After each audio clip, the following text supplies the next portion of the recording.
Bismillah, Assalamualaikum warahmatullahi wabarakatuh. Perkenalkan, nama saya Aisyah Putri Salsabila, mahasiswi Universitas Pelita Bangsa, Prodi PGSD. Pada kali ini, saya akan mempresentasikan tentang penelitian tindakan kelas. Kita mulai ya. Apa sih penelitian tindakan kelas itu?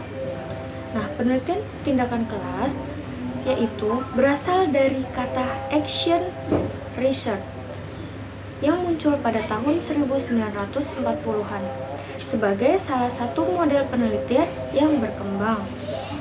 Nah, apa sih tindakan kelas itu? Penelitian tindakan kelas itu? Penelitian tindakan kelas merupakan suatu kegiatan ilmiah yang mencermati proses keberlangsungan tindakan. Nah, dalam penelitian tindakan kelas ini memiliki metode-metode yang harus diperhatikan. Salah satunya yaitu mencermati perencanaan. Nah, di sini kita harus bisa mencermati perencanaan yang akan kita lakukan. Kemudian, mencermati pelaksanaan. Yang ketiga, mencermati dampak atau hasilnya. Nah, kita itu akan bisa melihat bagaimana hasilnya nanti gitu. Kita harus tahu dampak dan hasilnya nanti ke depannya gitu. Nah, ini menurut Profesor Suharsini Arikunto. Kemudian yang selanjutnya, manfaat PTK. Apa sih manfaat PTK itu? Nah, di sini ada 3. Yang pertama yaitu teacher, yang kedua student, yang ketiga institution. Nah, yang pertama itu teacher. Manfaat PTK untuk guru yaitu memperbaiki kualitas pembelajaran. Yang kedua, mengembangkan profesionalitas. Nah, yang ketiga, guru menjadi lebih percaya diri. Yang keempat, berperan aktif mengembangkan pengetahuan dan keterampilan. Nah, yang kedua untuk manfaat PTK untuk student itu sendiri yaitu meningkatkan hasil belajar siswa atau perkembangan kemampuan diri anak didiknya. Nah, kemudian yang kedua yaitu sesuai dengan kebutuhan peserta didik. Jadi kita tahu tuh apa aja sih kebutuhan pada peserta didik itu sendiri gitu. Nah, kemudian yang ketiga yaitu institution, yaitu untuk sebuah sekolah atau lembaga lainnya ya. Manfaat PTK yaitu meningkatkan kualitas atau mutu pendidikan bagi siswa atau anak didiknya. Kemudian dalam penelitian PTK ini memiliki karakteristik yaitu ada 4 ya, ada 4. Karakteristik yang pertama yaitu an inquiry of parties from within, yaitu muncul dari kesadaran diri. Nah ya, itu jadi kesadaran diri seseorang itu nantinya akan muncul gitu. Nah, seperti itu. Kemudian yang kedua, self reflection inquiry, yaitu penelitian melalui refleksi diri. Jadi nanti akan terrefleksi sendiri gitu dirinya gitu. Nah, kemudian yang ketiga yaitu fokus penelitian.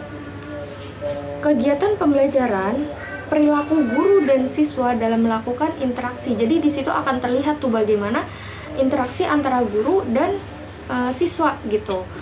Kemudian yang keempat, tujuan memperbaiki pembelajaran. Jadi misalnya guru zaman dahulu cara pengajarannya seperti ini. Oh, di zaman sekarang nih berbeda lagi. Jadi kita harus sebagai guru di zaman milenial ini kita harus bisa memperbaiki cara pembelajaran yang zaman dahulu seperti itu. Dilakukan caranya yaitu dilakukan bertahap dan berkelanjutan. Jadi tidak hanya sekali saja, tapi bertahap, ada tahapannya 1, 2, 3 dan seterusnya seperti itu. Kemudian siklus pelaksanaannya yaitu perencanaan, observasi, refleksi, revisi sampai mendapatkan hasil yang terbaik atau yang hasil yang diinginkan oleh si peneliti tersebut, seperti itu. Selanjutnya yaitu prinsip dalam penelitian PTK menurut Suharsini Arikunto ada 5. Yang pertama, kegiatan nyata dalam situasi rutin. Jadi kegiatan ini dilakukan secara nyata gitu, jadi tidak hanya melihat saja, tapi kita harus bertindak secara langsung di dalam kelas tersebut, seperti itu. Kemudian yang kedua, adanya kesadaran diri untuk memperbaiki kerja. Jadi kita juga sebagai seorang peneliti tidak hanya memperbaiki pelajaran itu sendiri, jadi kita harus memperbaiki cara kerja kita juga agar kedepannya lebih baik lagi pembelajaran tersebut, seperti itu. Kemudian SWOT atau SWOT sebagai dasar berpijak. Nah, itu. Kemudian yang selanjutnya, yang keempat, upaya empiris dan sistematik. Yang kelima, yang terakhir, yaitu ikuti prinsip SMART dalam perencanaan. Selanjutnya, perencanaan dalam penelitian PTK. Nah, di sini tuh dalam penelitian PTK kita harus memiliki rencana. Di sini tadi sudah sebelumnya saya sudah sebutkan, kita harus memiliki perencanaan, kemudian mempunyai tindakan apa sih yang harus dilakukan atau apa sih tindakan yang harus dilakukan, seperti itu. Kemudian pengamatan. Jadi kita tidak hanya melakukan tindakan saja, tetapi harus mengamati di dalam kelas tersebut, seperti itu. Nah, kemudian yang selanjutnya ada refleksi tindakan. Jadi dalam tindakan itu tidak hanya tindakan saja, tetapi harus ada refleksinya juga. Nah, seperti itu. Nah, di sini nih ada dilihat ya di layarnya ya. Di sini saya akan menunjukkan siklus penelitian tindakan kelas itu. Nah, yang pertama siklus 1, ada perencanaan, kemudian ke pelaksanaan. Setelah pelaksanaan, setelah dilakukannya penelitian tindakan kelas itu, pengamatan. Kita lihat, mengamati gitu. Bagaimana sih tadi kan ada tuh mengamatinya dengan cara seperti apa, menggunakan apa gitu ya. Nah, kemudian yang terakhir yaitu refleksi. Nah, seperti itu. Kemudian setelah refleksi, kita masuk nih ke siklus 2. Siklus 2-nya yaitu refleksi ke perencanaan. Jadi kita melakukan perencanaan lagi. Setelah melakukan perencanaan lagi, kita lakukanlah yaitu pelaksanaannya gitu. Kemudian yang selanjutnya pengamatannya. Nah, setelah pengamatan, ke refleksi lagi. Setelah refleksi, nah di situ akan dapat hasilnya. Hasilnya tuh bagaimana gitu.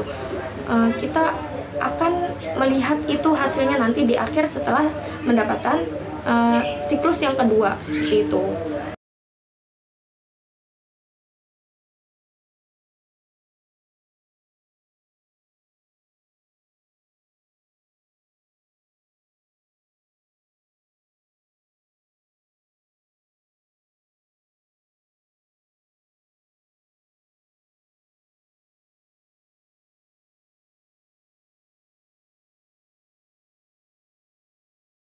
Sudah segitu saja penyampaian saya, kurang lebihnya mohon maaf.